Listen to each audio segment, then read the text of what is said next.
Can you see me and hear me clearly? Yes, ma'am. Awesome. Great. So let's begin our session for today. Keep your back and neck straight.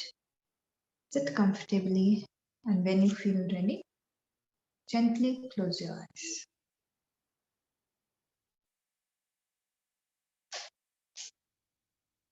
Start observing your breath.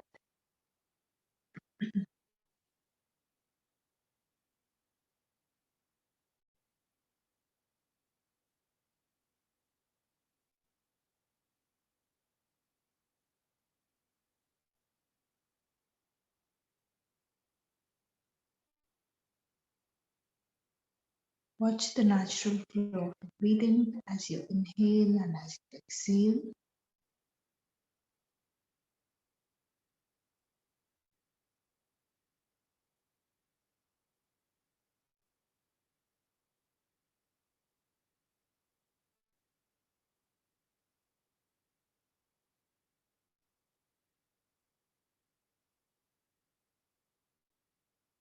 Slowly shift the attention to the body. Just check your alignment. If you feel the need, adjust your body.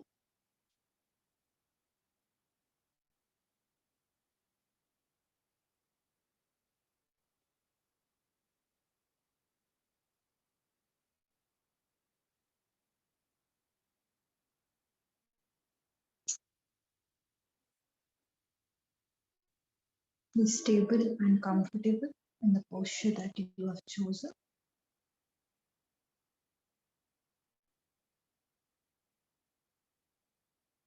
Gently come back to your breathing and begin to elongate your breath.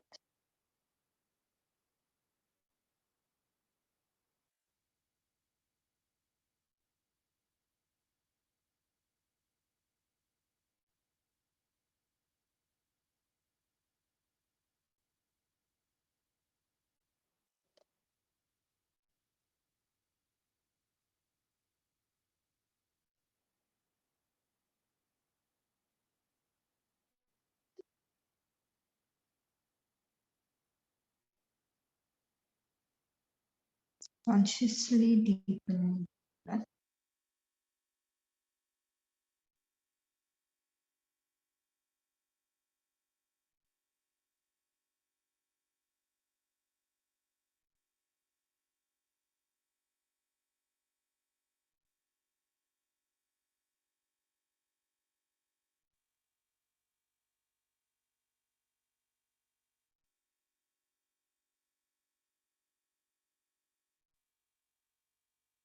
Now, after your next inhalation, hold your breath in for about 2 seconds and then go into the process of exhalation.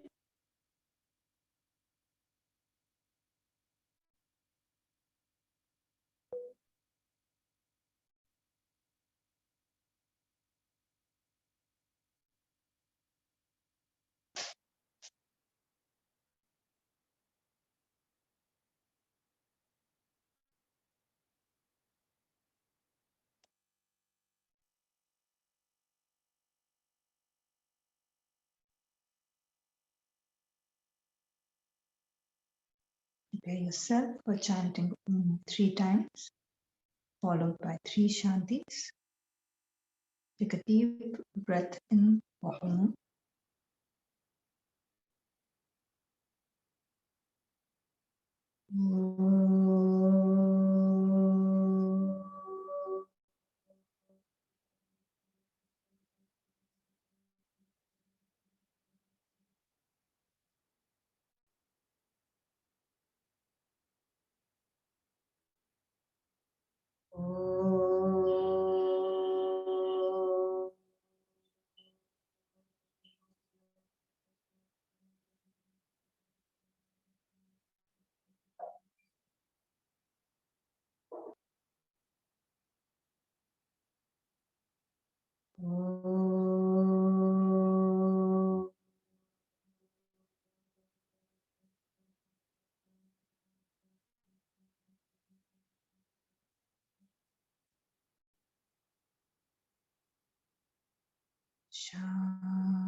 Observe the vibrations.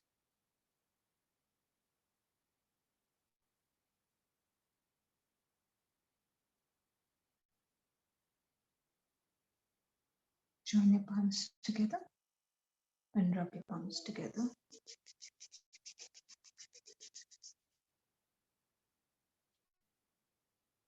Keep your palms on your eyes. Very slowly, while blinking and looking at your palms, begin to open up your eyes, come back to the smile.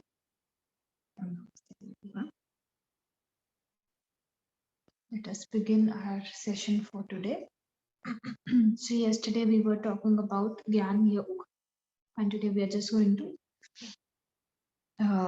learn a little bit more about it. So yesterday we had covered the first two, Shama and Dama, the two out of the 6 virtues. We had covered the 2 virtues, and today we will move and cover the rest of them and the concept of Gyan Yoga.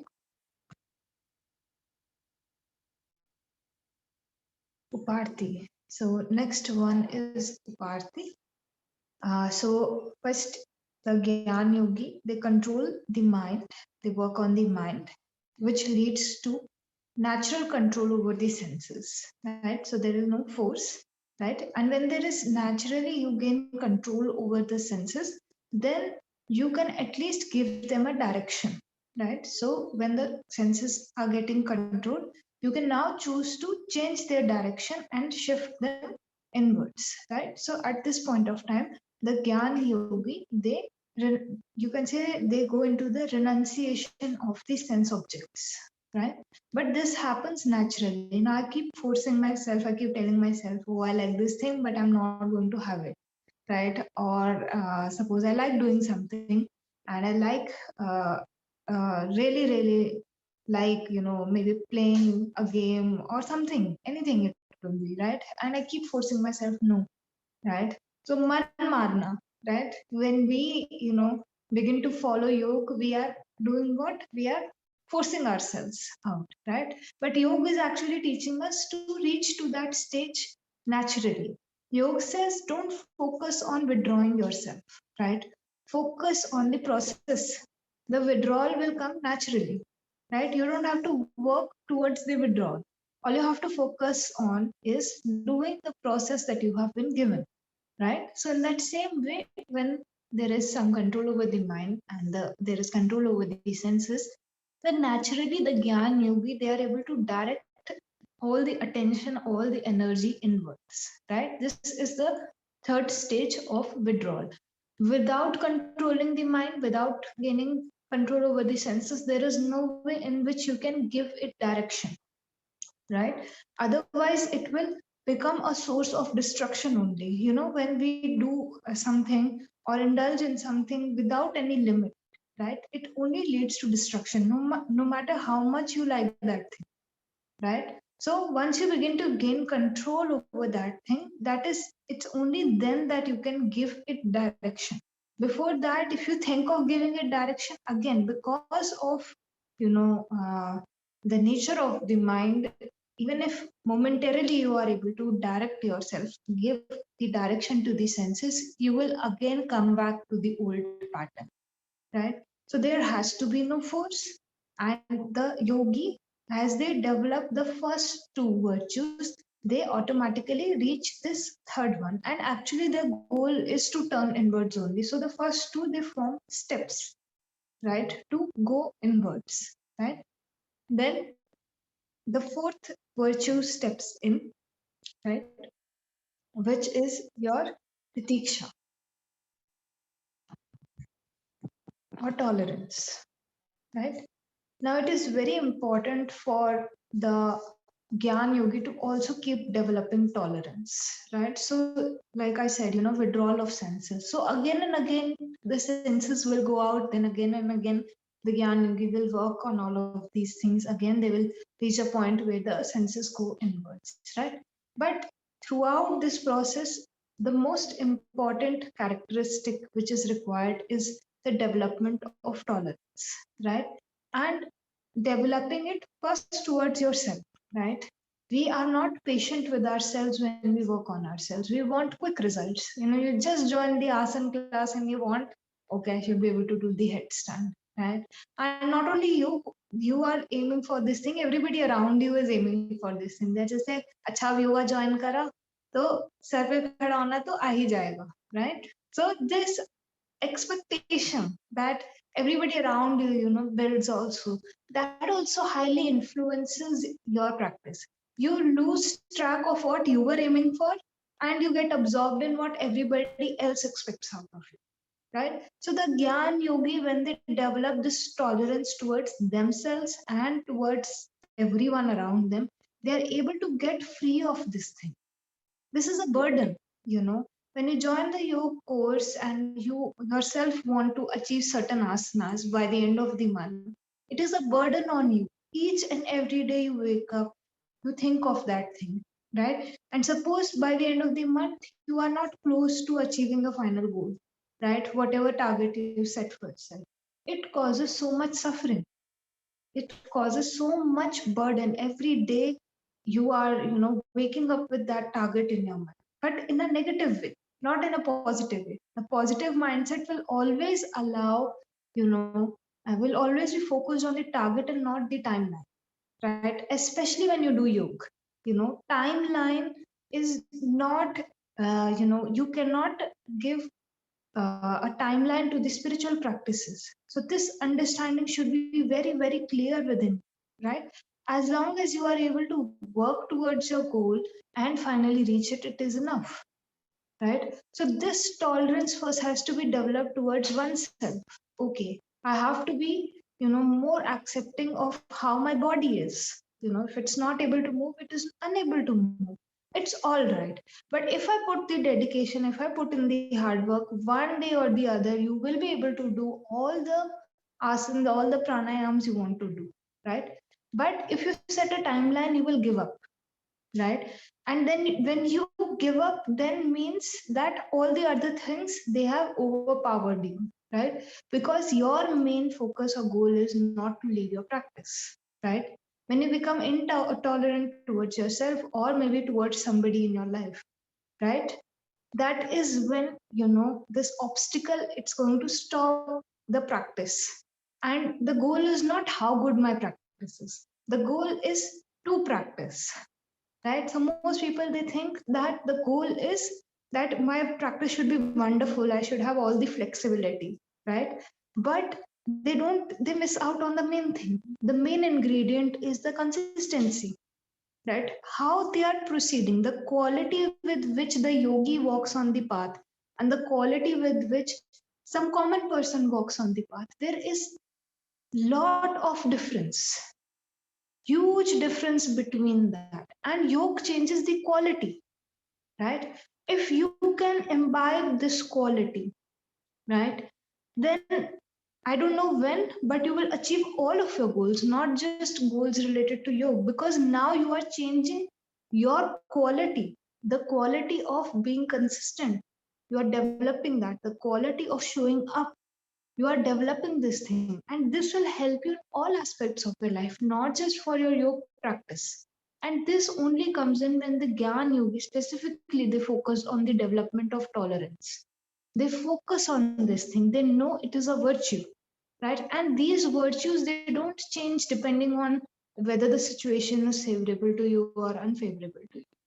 Any which way, if you are hardworking, if you're given a task which you don't like, or if you're given a task which you really like, your hard work will reflect, right? Because it is your quality. This thing should be very, very clear, and this is very clear to the Gyan Yogi. So they consistently put in effort towards development of this quality, because it will help them to maintain continuity in their practice, right? Now, I told you all schools of yoga, they somewhere or the other merge, right? So over here, the next one um, is Shraddha, right? Shraddha is faith. So see, a component of Bhakti Yoga showing up in Gyan Yoga, right? Same when the bhakt, does all the rites and rituals, does the chanting, so they're doing a karma, right? So they're doing an action.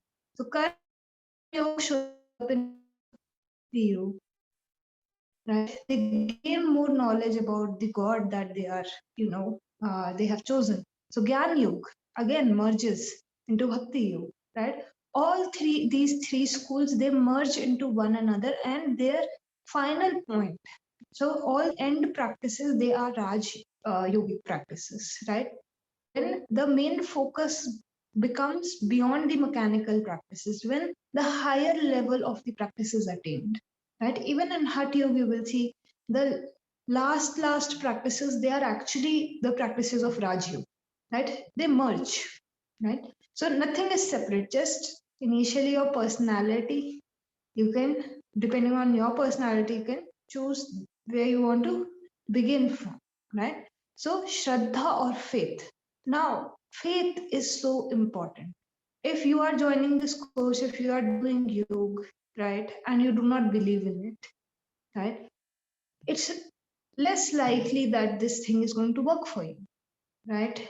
And in the same way, if you force someone, suppose you try to force someone into the path of yoga, they don't believe in it, they are just doing it because they are very close to you, you have told them to do it, right? Results will show, but not as much as you would expect, or the kind of expectation or standard set, right, which you have felt. When you feel something is good for you, you want somebody else to do it, right? So when they start doing it and they don't believe in it, for them, they will have that state of mind when they are practicing, right? Consistently this thought will be in their mind that this will not work for me. I know these things don't work, right? So your faith, or somebody who is practicing, their faith in their path, no matter what they choose, they should have faith in that thing, that this thing has the ability to work for me. Like you guys, when you joined this course, you had the faith that okay, now we are going to do yoga. After these 28 days, we will be something different, right? So this is your faith, which along with all the practices that you are doing, it's allowing you to make that shift or make that change in your life, right? But if you remove the faith, then the entire foundation, it gets shaken up, right? Faith in yourself, first thing. The most important of all types of faith is faith in yourself. If you don't have faith in yourself, if you keep saying, oh, I'm so bad, oh, I'm so, I cannot do this, I cannot achieve this, if this is the constant repetition that is going on in your mind, then again you lack faith in yourself. And if you lack faith in yourself, then it will reflect in your practice, how you are practicing, or what kind of state of mind you are entering your practice with. If you enter the classroom thinking आज प्राणायाम नहीं होगा, right, आज आसन नहीं होंगे, so by the end of the class you will see that okay, there is some change, but not too much. And one day you are full of energy, full of enthusiasm, and you are just say आज तो बस, right, today I am going to do all the practices to the best, right? उस दिन अपने state of mind में change देखना, right? After your practice, during your practice, all the time, right? And most of us, it's because of faith we lack in ourselves, we are unable to do the things in our life that we really want to do. This is a very, very big problem, these days. It's very, very apparent, and it's going on with each and every one of us. Everything around us makes us feel we are not enough, right? We cannot do it.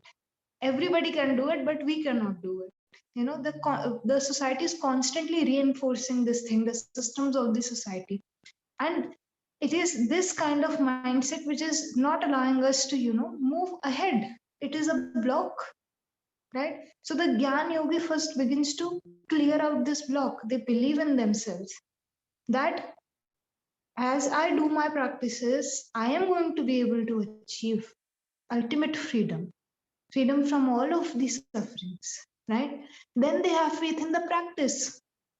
Now, if you have faith in yourself, you don't have faith in the practice again. It's going to shake you up, right? अब आप जाके कर रहे हो, right? You believe in yourself, but you don't believe in the practice what you are devoting your time to, right? Again, it's going to shake things up for you, right? So the Gyan Yogi believes that they are capable. First thing, you guys are capable. If you are sitting over here, if you are attending these classes, you are capable. You have to believe in yourself. Then you have to believe, okay, what is being taught, that also has the capability, right? If I keep questioning, अरे योग का कोई text नहीं है, like yoga is just in the air, right? All of these things are just in the air, right? You can say this thing. Gyan Yogi says, okay, this is my experience. This is how much I will believe in. But they don't deny the rest of it, right? They say, okay, if I keep practicing and I come across this thing, fine, it is true for me. And if I don't come across this practice, fine again, then it is also not true for me, right? But this, mindset that we have of negation, complete negation. अगर मेरे लिए काम नहीं कर रहा, if the result is not showing up in 2 weeks, 3 weeks, then it's not there, right? Yogis give years and years. 1-2 years you will just take to decide what practices are most beneficial to your body, your mind, right? 1 or 2 years of consistent practice minimum will take you to a point where you will recognize your personality and you will find what meditation, what pranayam practice, or what kind of practice suits you, what flow of yoga suits you. Maybe you don't like doing a flow, maybe you like the slow practice, right? But how will you recognize what is right and wrong for you? When you do it consistently, you will find the perfect asana to sit in. But how will you find it? Again, when you sit for 1 or 2 years, you choose a posture, you sit in it for 1 or 2 years consistently, and then you find, okay, this is the one for me, right? But it requires you to experiment.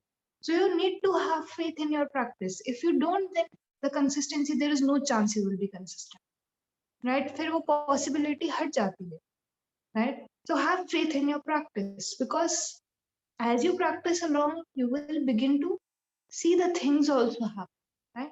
So only believe as much as you have experienced, right? And then leave the rest, be open to the rest. Okay, don't restrict or constrain your mind, right?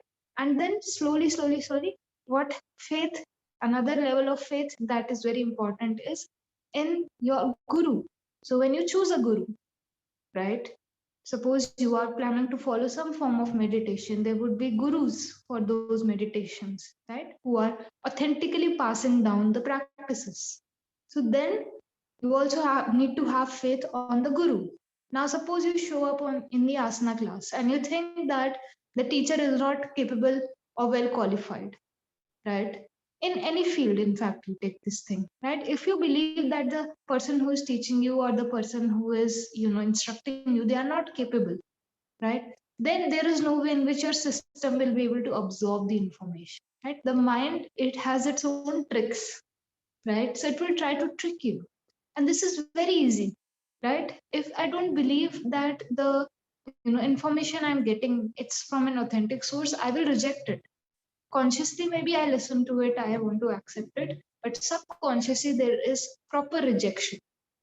Again, this will again become a barrier, right? So you need to have faith on all levels. That is why, bhakt, it's bhakti which is showing up, complete surrender. You empty your glass and then you step into learning something new. Otherwise, your glass will overflow, right? That new information that you're trying to pour, it will, go out only, right? So it's very important, no matter what you do, always go with an empty mind, as if you don't know anything, right? This is a form of surrender, right? And then experiment. So some people, they question, they are just like, ऐसा blind faith नहीं होना चाहिए, ऐसे तो पूरी दुनिया ही, they're causing destruction in the entire world, right? When people are talking of these things. So no, then you miss the point. The Gyan Yogi just doesn't go with an empty mind or goes with faith. They practice. Yesterday also I told you, there has to be a balance between the information and the practice, right? If you have too much information, again, it will become a barrier. If you are just practicing blindly, you don't know what you are doing, again, it will become a barrier. आपको पता होना चाहिए. You should be aware, you should be mindful of what you are doing, right? And each and every, piece of information you are acquiring, you will validate. Gyan Yogi validates that. So they don't follow blindly. Shraddha ka matlab ye hai to have faith in the thing. But Shraddha doesn't mean you leave the practice. Right? Most people just interpret one side of faith. Okay? But Gyan Yogi doesn't question it. So when the mind begins to function, the faith will be lost. Right? So Gyan Yogi doesn't question. Gyan Yogi says, okay, I will practice and I will see. अगर कह रहे हैं free practice से मेरी hip joint open हो जाएगा तो करके दे, राइट? हो गया तो वैलिड, नहीं हुआ so not valid, at least not for you. Then you look for some other free practice, right? So this is how you should, like, if you are planning to walk on the path of Gyan, this is what your mindset should, right? You validate the things on your own, right? Which takes us to the last point, which is your samadhan. So when you develop all of these virtues, there is no duality that is left in the mind, right? No contradiction is left in the mind, because consistently you are developing your discrimination, you are developing detachment, you are working on virtues. So it leads you automatically to the last stage, right? Where the duality ends and the one pointedness comes in. If your mind is dual about something, you will never be able to be one point, right? So all of the previous practices, what are they doing? They are helping you to end the duality, or at least your reaction to the duality. So the duality still exists, but your reactive mind, it causes a lot of confusion. ये करना चाहिए कि ये नहीं करना चाहिए, or is this okay, is this not okay? All of this thing, the mind is consistently generating more and more fluctuations on these things. So when you develop these virtues, when you develop the discrimination and the detachment, you reach the point of one of focus, right? And this comes automatically, right? Sometimes, when you are just fine, no matter what is happening, right? You are focused on your task, what you have to do. That one pointedness comes very naturally to you, right? तब आप impact या affect नहीं हो रहे उस चीज से. That thing is happening all around you, right? But you are in a place of focus because you are choosing not to participate in that duality. So this point comes in naturally for the Gyan Yogi, right? So step by step, the Gyan Yogi develops all the six virtues, right? Which leads them to the fourth foundation. Okay.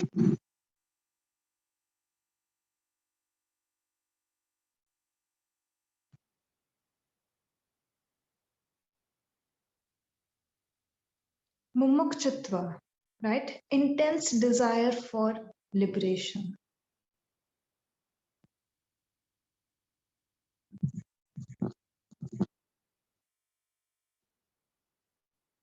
MUMUKCHUTVA.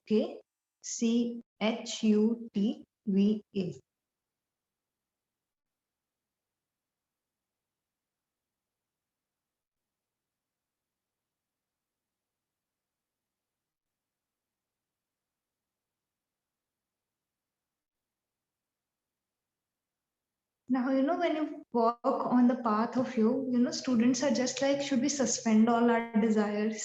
You have to get rid of all your desires, right?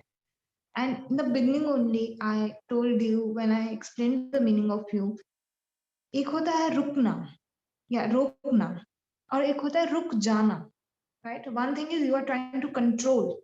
Most people who are practicing yoga, they think that they are trying to gain control, right? But one thing is, it happens naturally, right? So in that same way, we are, we are designed in a way where we are, constantly driven by desires, right? So at one point of time, now look at the quality of the desire. right? You could have had 10 other kinds of desires, right? But as the Gyan Yogi practices, right, all the other desires, they seem very, very minute or not worth it, right?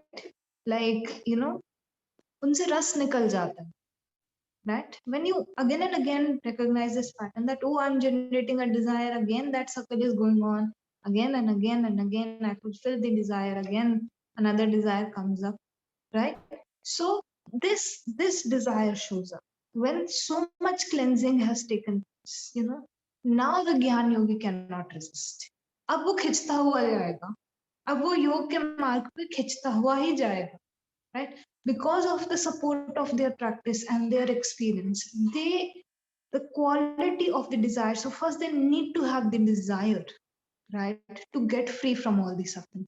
If this desire did not show up in you guys, you would not have been here, right? This desire showed up in you guys also. Like maybe, for whatever reason, whatever is going on, maybe yoga will help you, right?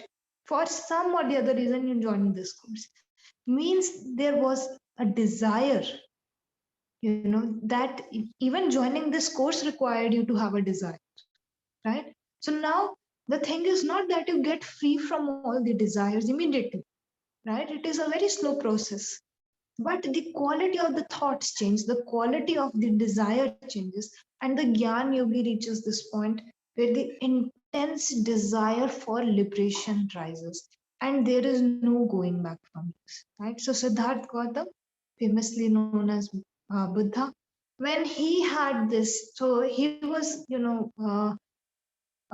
brought up in a very, very closed environment, because when he was born, his father, he went to a priest and he asked that, okay, what is the future of my son? In India we do this a lot, we have the janam patri padwate hain, right? So his father also went, right? And the priest told him that, okay, your son will either be a great king or they will become a great saint, right? He will become a great saint, right? So now his father got very, very, upset when he heard the second thing, because he needed somebody who could take up the responsibility of the kingdom. And in earlier times, the responsibility of the kingdom was very, very important, right? Not like today, not the politics that is going on today. It was seen as सब capable नहीं होते थे. Not everybody was capable of, handling the kingdom, because each and everything had to be taken care of. All the people were taken care of, right? So he really wanted his son to be the virtuous king, right? So he, not exactly confined, but he didn't allow Siddhartha Gautam to move out of the kingdom, right? So he had a very, very huge space. Kings in earlier times, they had so much wealth, right? So he was, when he was brought up, again and again, he was like, kept in the kingdom. He wasn't allowed to go out, but there was no, like, as such, जैसे हम lockdown में, when we were in lockdown, we felt very, restrained, that only that same house again and again up down kar liya thoda sa, but not too much space. But earlier it didn't feel so, right? So his entire life he grew up, he saw wealth, he saw beauty, he saw great art, and one day, he just had this kind of desire that I should at least go out and see the kingdom, right? And his father, he didn't want him to step out, because if he goes out, then maybe he will, fulfill the other prophecy, right? So he somehow slipped out of the kingdom, right? One fine day, and only four things happened, right? He only saw four instances. He saw disease, he saw suffering, he saw death. So like this four things, happened consecutively, right? And he had always grown up he was like brought up in a place where everything was beautiful, everything was, kind of, he saw the good side of life, right? But when he stepped out, he saw the other side of life, the realities, right? Only four instances it took, right? And the, hosh aa jana, right? He immediately became aware that no matter what I do, how will I escape this suffering? How will I escape the suffering of death? Death to aati hai, right? If there is life, there is death, right? So when the Gyan Yogi reaches this stage, they leave only, right? So Siddharth Gautam, when he came back after some time, he left. He left his wife, he left his son. He took permission and he went to get free from all the sufferings, to discover a path on which he could be free from all these sufferings. But after that, each and every point that he lived over there, it was like, doing some kind of injustice, क्योंकि अंदर से आती है वो जो like it's some voice that comes from within you, right? After that, you cannot exist in that environment, right? No matter what you do, no matter how many sense objects you have, उनसे रस आना बंद हो जाता you stop deriving any kind of pleasure. You are seeking out for the ultimate answer, for the ultimate kind of freedom, right? So this desire, even in big yogis, this desire did come in, right? So this is the stage where they transitioned from enjoying everything to going into seclusion and trying to find the final solution, right? तब isolation में जाता है yogi, right? If this stage doesn't come for you, don't go in isolation. You will come running back, right? And I'm talking of this out of experience, right? You will come running back. There is no way you can leave the things. It's not that easy to, leave the world around you or renounce everything, right? So wait, this intense desire when it will come up, right? Then the Gyan Yogi moves to the core practices. So there are three core practices of Gyan Yoga, right?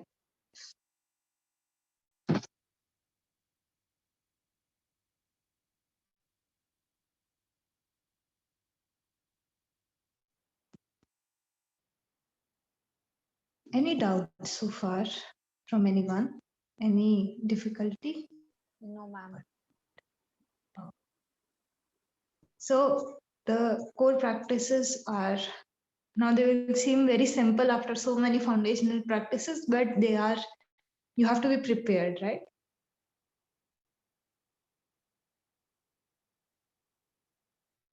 First one is Shravan or listening.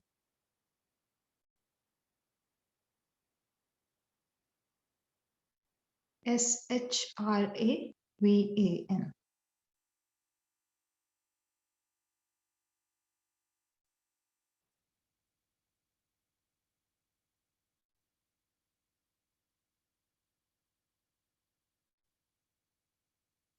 Manan or contemplating. MANAN.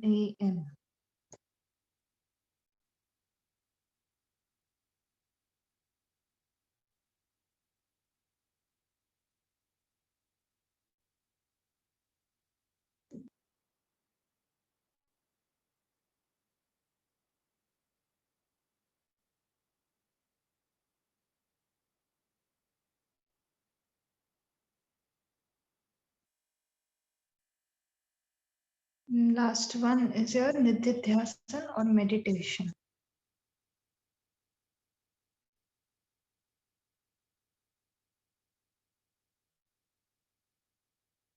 NIDDHIYASANA.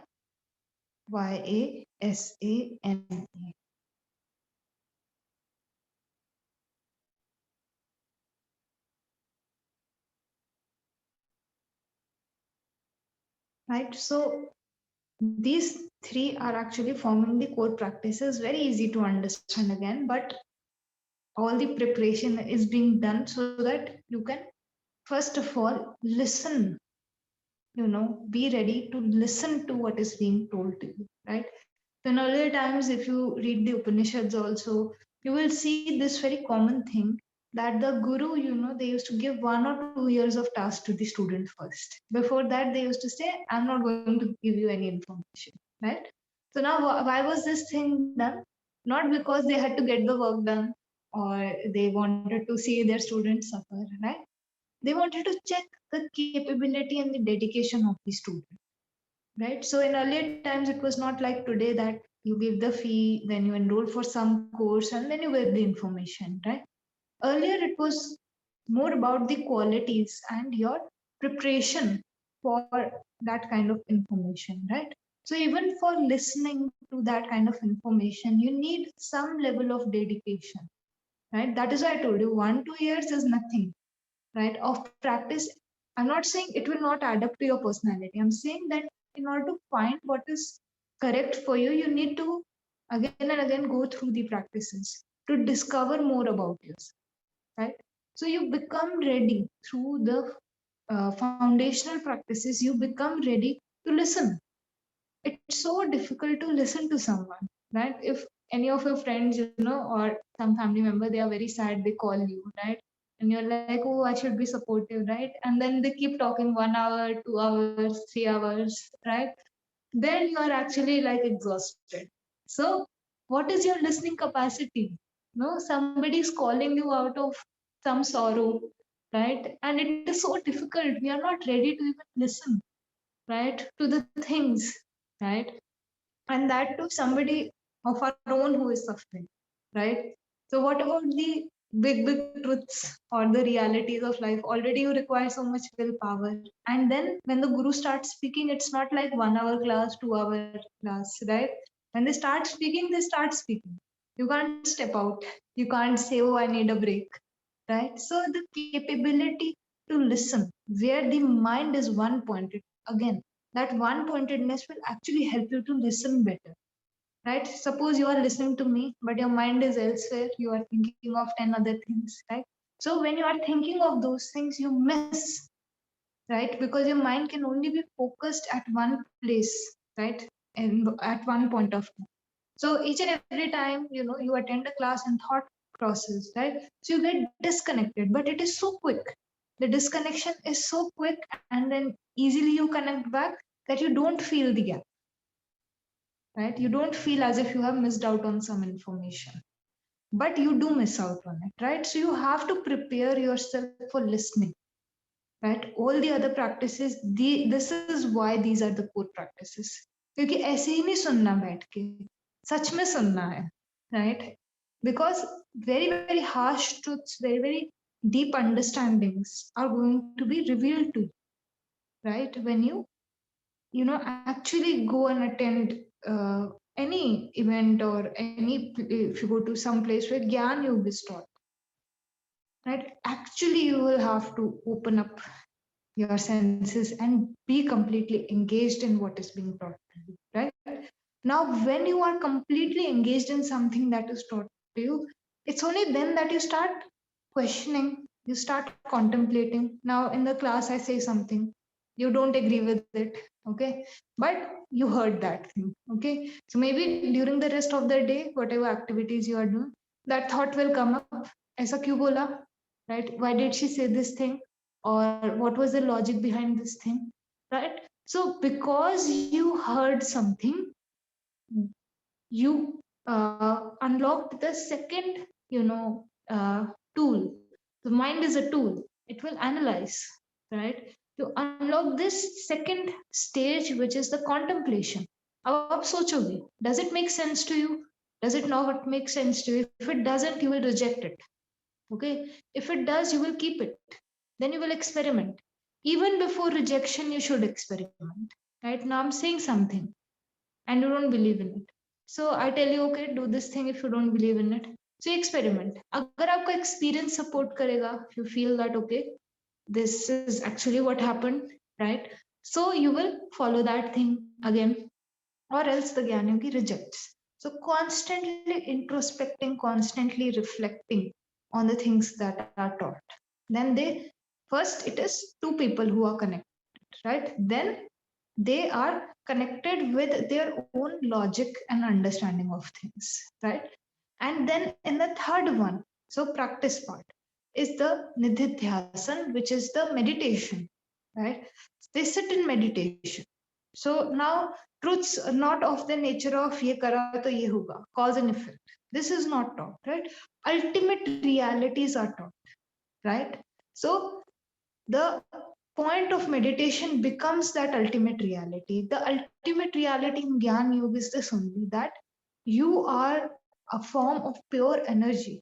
we call it Atman, Atman, the individual consciousness. So the Gyan Yogi meditates on this, energy. You can say soul, right? If you don't believe in soul, then again, some form of energy you have, right? If you were just your body, then things would be very, very different. But we have so many aspects to ourselves, right? So the Gyan Yogi sits in meditation and their point of focus remains this ultimate reality. As they deepen their meditation, all the truths that are revealed to them by their guru, those become, more valid. They come in a position where they validate those things on their own, right? And again, the guru is of utmost important, especially when it comes to the core practices, because when somebody is guiding you, they know your potential or how much you can handle, right? That is the relevance of the guru, right? They are not कि ये course finish करना है or this has to be finished. No, the aim of the guru is however much you are capable, only that amount of information they will reveal to you. Then you go into meditation, you validate it, then again more information is revealed. Again and again, the Gyan Yogi goes through these cycles. So I told you it requires a lot of willpower. First thing, the truths are harsh. Second thing, it takes so much time to validate that truth. You know, it could also take less time, but it takes a while, right? Takes a lot of hard work. Then again, something else you start connecting with, or something else that is revealed to you through your meditation. You go through that process once again, right? So Gyan Yogi again and again has to go through these cycles, and hence it is very difficult to stick to this one. एक बार कर लिया, दो बार कर लिया, चार बार कर लिया, उसके बाद you will get tired, right? People like us, we will get tired. We will be sick and tired of these things. It's very boring, no? Yeah. When you sit in meditation, it is so boring, right? Who would want to do that? Right? So Gyan Yogi has very strong will by default. I told you, Gyan Yogis are generally born. They are not, you know, maybe in earlier times they would have mastered bhakti and karma, but Gyan Yogis, like generally, they are, already when they are born, it's quite apparent, right? So again, Swami Vivekanand was a very, very well-known Gyan Yogi, and he has written a book on Gyan Yoga. So you guys can again look into it. You can read that book. He has elaborated on the entire concept, and you can find this book both in English and in Hindi. Title of the book is Gyan Yoga only, and the author is Swami Vivekanand. Any doubts in today's session? No doubts? All right. Okay, so let's close today's session. Keep your back and neck straight. Sit comfortably. Gently close your eyes.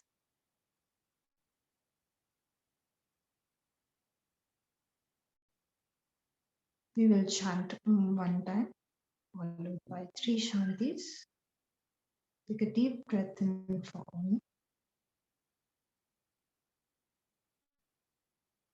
Om.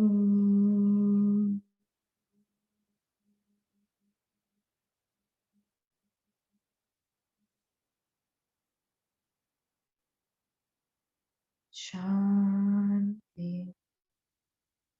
Shanti. Shanti.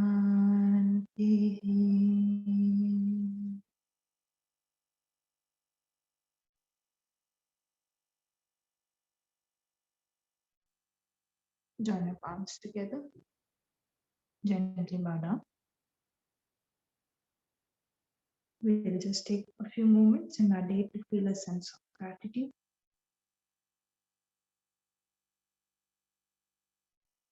Begin to rub the palms together.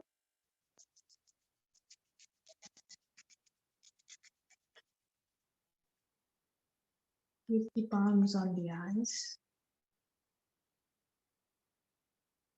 Very slowly, while blinking and looking at the palms, begin to open up the eyes. Come back with a big smile. Namaste to everyone. So guys, task for today is every source of information that you acquire today, you have to first listen to it properly, be open, okay? Listen to that thing, whoever is telling you something, then contemplate on it, okay? And then if you can, try to practice that thing. Suppose your parents say something, ye karo beta, right? And especially Indian parents, they are immediately like, ye kar, right? So listen to them, then contemplate, and then work on that thing, and then see if whatever they were saying it was true or not. Right? Generally, it's true, especially what parents say. Right? So try to work on this. You can incorporate these three core practices in all aspects of your life. Right? So you can start working on it from today. Right? So take care, guys. I will see you for your pranayam class in the afternoon. Bye bye. Thank you. Thank you, ma'am. Bye bye.